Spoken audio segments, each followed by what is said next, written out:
Já estamos de volta com o seu programa Estilo de Vida e vamos continuar o nosso bate-papo hoje sobre hepatites virais. Dr. Marcos Guerra, nós fomos para um intervalo, mas com uma pergunta de uma telespectadora, ela que se chama Miriam Gomes, do bairro Santa Etelvina, e ela diz assim: se a hepatite é uma doença silenciosa e traiçoeira também, como podemos saber que estamos com a doença? O que a gente pode falar para a Miriam? Miriam, nesse caso, o problema trata-se de pessoas que não têm aquele sintoma exuberante da hepatite depois do período de incubação da doença, né, no indivíduo. É para isso que o serviço público está disponibilizando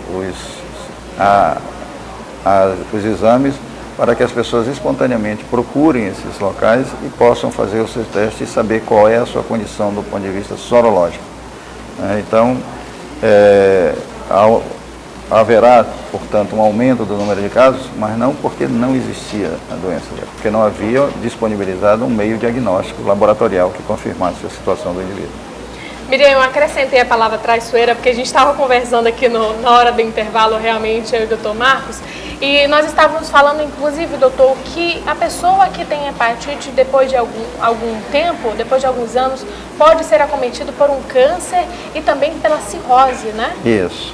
Por que isso acontece exatamente? Porque o vírus permanece produzindo dano no fígado e a forma de regeneração do fígado é anárquica e se torna, então, ele fibrosado e caminhando para uma cirrose hepática. E algumas vezes, nós sabemos que as neoplasias são produto dessa reprodução de células de uma maneira anárquica, não organizada e produzindo, portanto, às vezes, os tumores hepáticos.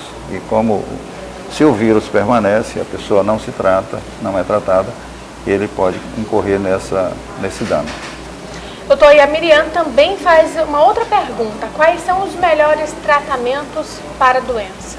Olha, essa fase de triagem sorológica, em que indica-se qual é o indivíduo que está infectado ou não, depois eles passam por um processo de mais diagnóstico para que possam saber em que protocolo eles vão ser colocados para que eles possam ser tratados e acompanhados. Até porque a maioria dos medicamentos antivirais não são inócuos, eles produzem alterações e produzem reações no organismo, então eles têm que ser acompanhados por uma equipe médica e de enfermagem.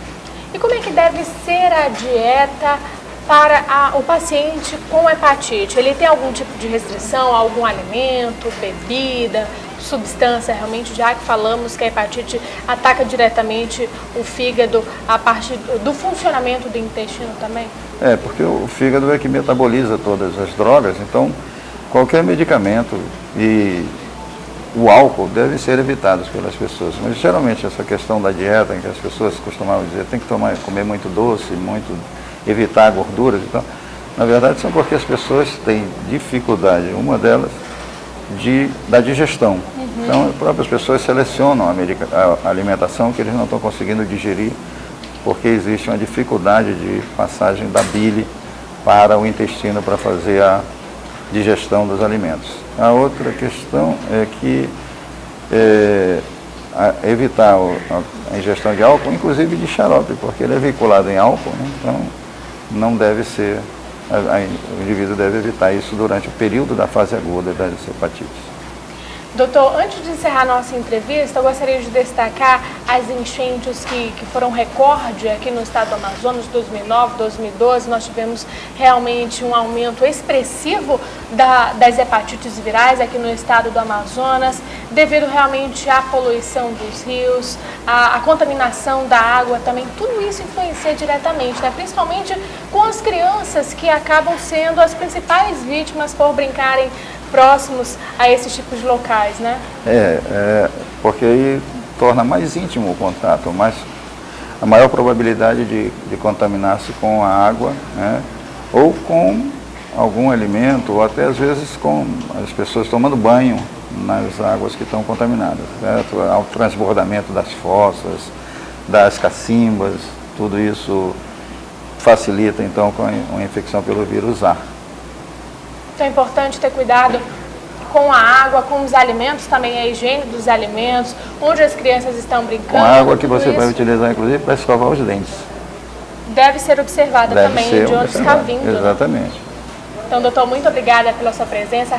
Recebemos aqui o infectologista da Fundação de Medicina Tropical, Marcos Guerra. Muito obrigada. Até a próxima. Nós agradecemos pela Fundação a possibilidade de estar disseminando um pouco mais de conhecimento à população. Obrigada mais uma vez. E para você de casa, o seu programa Estilo de Vida vai para um breve intervalo, mas não saia daí, porque ainda hoje tem dicas de saúde e bem-estar. Até lá!